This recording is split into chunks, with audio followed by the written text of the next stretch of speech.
안녕하세요, 해루미입니다. 처음 독립하게 되면 드는 생각. 어떻게 꾸미지? 막상 내 공간이 생겼는데 어디서부터 손대야 할지 모르겠고, 가구를 어떻게 배치해야 할지, 어떤 분위기로 꾸며야 할지 고민만 늘어가죠.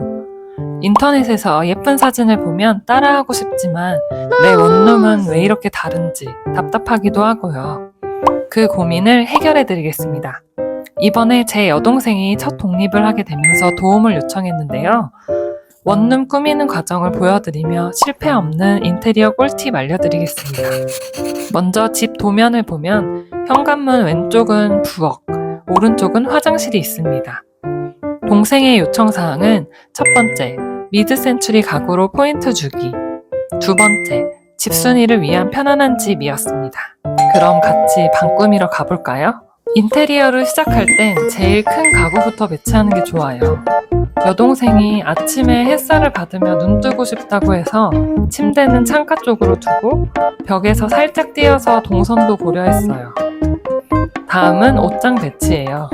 처음에 화장실 옆 벽 쪽에 파티션과 같이 세워 옷방을 만들어 볼까 했는데 그러면 식탁과 부엌 사이가 멀어지고 음식 냄새도 걱정이 되더라고요. 그래서 부엌과 가장 먼쪽, 침대 맞은편 벽 쪽에 옷장을 배치했습니다. 외출복용 행거는 옷장 옆에, 모자나 가방도 볼 수 있고 아래쪽은 바구니로 수납까지 가능한 효자 아이템이죠. 원룸에서 수납은 생존이에요. 그래서 저는 침대 공간과 거실 공간을 나눠주는 수납장을 활용했어요. 바닥 3개 맞춘 화이트톤 수납장을 두어 자연스럽게 공간이 구분되도록 했답니다. 이 수납장 위엔 예쁜 식기나 소품, 커피 머신 등을 올려두어 실용성과 감성을 모두 챙겼어요. 동생은 등을 기대서 좌식으로 식사하는 걸 좋아해서 포근한 2인용 소파를 골랐어요.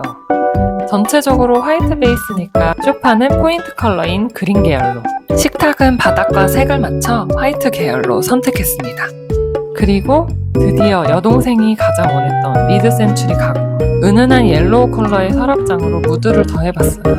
이런 포인트 가구 하나만 있어도 집의 분위기가 확 달라진답니다. 전신 거울은 무조건 추천해요. 공간이 넓어 보이기도 하고 거울 앞에 포토존처럼 꾸며놓으면 집에서의 순간들을 예쁘게 남길 수 있어요. 현관문을 열면 거실이 바로 보이더라고요. 프라이버시가 고민이라면 압축봉과 커튼을 활용해서 현관과 생활 공간을 살짝 분리해주는 것도 방법이에요. 집을 코지하게 만들어주는 디테일. 넓은 러그를 소파와 테이블 아래 깔아주면 확실히 분위기가 달라져요. 거울 앞엔 동그란 러그도 하나 깔아봤어요. 인테리어에서 조명은 정말 중요하죠. 저는 평소에도 형광등 대신 간접 조명이나 스탠드를 켜고 지내는 편인데요. 공간마다 분위기를 다르게 연출할 수 있어서 조명은 많을수록 좋다고 생각해요. 그리고 비어있는 벽은 액자나 감각적인 포스터로 채워줍니다. 특히 미드센추리 가구 위엔 거울을 함께 두면 화장대 역할도 하고 공간도 훨씬 넓어 보이는 효과가 있어요. 참고로 오늘의 집에서 라프레임이라는 브랜드 포스터를 추천드려요. 컬러감도 예쁘고 디자인도 세련돼서 어떤 공간에서도 잘 어울리더라고요. 마무리는 역시 식물이죠. 수납장 위엔 잎이 늘어지는 식물, 그리고 빈 공간은 적당한 크기의 초록 식물을 배치해주면 공간에 생기가 돌고 확실한 포인트가 생깁니다. 저의 추천 아이템은 바로 고양이 화병이에요. 전신 거울 앞에 포인트로 놓아도 예쁘고 작은 꽃 한 송이만 놓아도 공간이 감성적으로 바뀌는 아이템이랍니다. 아쉬운 점 하나는 현관에 신발장이 따로 없다는 점이었어요. 그래서 저는 이케아 신발장을 추천드려요. 2켤레씩 들어가고 위로 차곡차곡 쌓을 수 있어서 좁은 공간에서도 공간 효율이 아주 좋거든요. 혹시 소파가 부담스러우시다면 이 공간에 테이블을 놔도 이쁜 공간을 연출할 수 있습니다. 오늘 보여드린 8평 원룸 인테리어 어떻게 보셨나요?